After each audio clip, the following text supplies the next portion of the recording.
L'acte 5 des Gilets jaunes devrait a priori, on l'a compris, avoir lieu demain. On ne sait pas trop dans quelles conditions. C'est ce qu'ont indiqué plusieurs collectifs qui estiment voilà, que le geste du gouvernement n'était pas suffisant. Et on le sait, on l'a vu évidemment avec ces images, beaucoup de voitures ont été, des voitures ont été brûlées, beaucoup de dégâts matériels. Et donc voilà, on voulait en parler avec vous, Émilie. Bonjour. Bonjour David.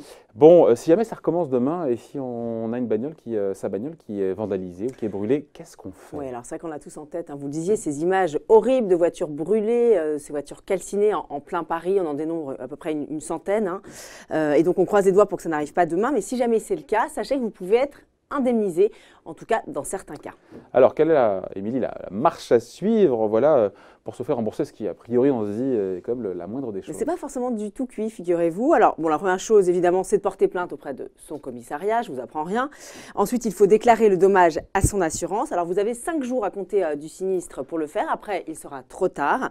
Et alors, pour savoir si vous avez droit à une indemnisation, et puis de combien sera cette indemnisation, évidemment, il faut se reporter à son contrat d'assurance. Alors, si vous avez souscrit une assurance tout risque, pas de problème, vous êtes couvert contre les incendies et toute autre dégradation d'ailleurs. Alors pour vous faire rembourser, rien de plus simple, il suffit d'envoyer votre déclaration en recommandé avec accusé réception à votre assureur, accompagné bien sûr de photos de votre voiture calcinée, comme ça sera bien parlant. Bon, et si je n'ai pas d'assurance tout risque, je fais comment moi?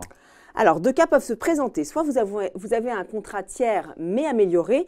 Vous avez opté en fait pour des garanties supplémentaires. Alors justement, ces garanties, elles sont censées vous protéger contre le vol, les incendies et les bris de glace, mais à vérifier quand même avec votre assureur les fameuses garanties que vous avez souscrites au moment de la signature, donc à vérifier. Si vous avez signé un contrat tiers mais sans aucune garantie, là, ça ne sent pas très bon. Votre assureur ne pourra sans doute rien vous rembourser. Il faut savoir, David, que seuls 15% des automobilistes en France sont dans cette situation, donc j'espère que vous n'êtes pas... Non, mais 15% pour le coup, je découvre le chiffre. Donc si jamais on reprend des casseurs brûlent ma voiture demain et que je suis uniquement, on a compris, au tiers, ça veut dire que ce sera pour Bibi, pour ma pomme? Alors rassurez-vous, il existe d'autres recours. Si jamais votre assureur rejette la demande d'indemnisation, vous pouvez vous adresser à la commission d'indemnisation des victimes d'infraction, la CIVI. Cette dernière pourra vous indemniser à hauteur de 4 576 €. C'est le plafond. C'est une somme d'argent qui provient du Fonds de garantie des victimes du terrorisme et autres infractions, le FGTI. Et donc, pour savoir si vous y avez droit, parce qu'il y a plusieurs conditions, alors déjà, il faut que votre voiture ait été entièrement brûlée. Et puis ensuite, ça va dépendre de vos ressources. Il faut toucher moins de 27 450 € par an. Si vous êtes célibataire, ce sera un petit peu plus. Bien sûr, ce sera majoré si vous avez des personnes à charge ou si vous avez un conjoint. Alors, et concrètement, comment on fait? Où je la trouve, moi, cette CIVI? Alors la CIVI, elle siège au tribunal de grande instance de votre domicile, ou si une juridiction pénale a été saisie, ce sera celle siégeant dans le ressort de cette juridiction.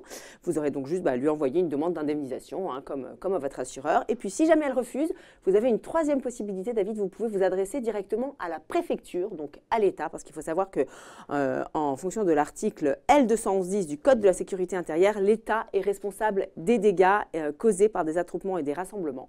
Voilà, donc l'idée c'est de faire une réclamation auprès de votre préfecture et ce sera donc le juge administratif in fine qui décidera si vous indemnisera ou non. Voilà, donc on soit assuré tout risque ou au tiers. Voilà donc les démarches à suivre. Et on espère qu'on n'aura pas besoin de faire ça demain. Si d'aventure, si jamais votre voiture était calcinée ou brûlée. Merci Émilie. Bon week-end. Bye.